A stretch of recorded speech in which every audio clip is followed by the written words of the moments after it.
কি রে সামিন, তোর না টেস্ট এক্সাম কেমিস্ট্রির শেষ হয়েছে পড়া? না পড়ে কি ফোন চালাইতেছিস কেন? আমি কি তোর মতো ফাঁকিবাজ রে? আমার বহুত আগে পড়া শেষ, যা ভাগ। কি বাচ্চারা, তোমাদেরও কি পড়া সামিন ভাইয়ের মতো শেষ হয়েছে?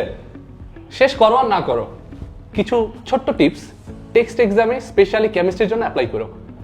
ফার্স্টলি, ইলেকট্রন বিন্যাস বা হচ্ছে যৌগ গঠন রিলেটেড যে কোশ্চেনগুলো আসবে ট্রাই করবা সেখানে ডায়াগ্রাম অ্যাড করার চেষ্টা করতে হবে।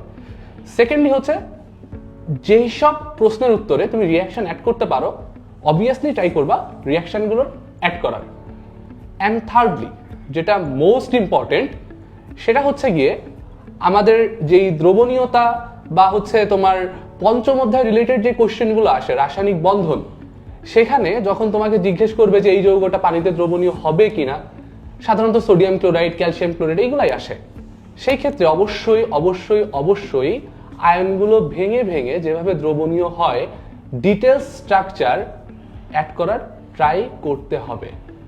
যদি এই ছোট্ট ছোট্ট ট্রিক্সগুলো রিটেনের ক্ষেত্রে অ্যাপ্লাই করতে পারো, কেমিস্ট্রির ক্ষেত্রে রিয়াকশন প্লাস হচ্ছে ডায়াগ্রাম অ্যাড, তাহলে দেখবা টিচার তোমার খাতা দেখে এমনি ইমপ্রেস হয়ে যাবে অ্যান্ড মার্কটাও আগের থেকে অনেক বেটার ওয়েতে ক্যারি করতে পারতেছো। আর টাইম ম্যানেজমেন্ট, এটা কিন্তু সিকিউ এমসিকিউ সবগুলোর ক্ষেত্রেই প্রযোজ্য। Best of luck.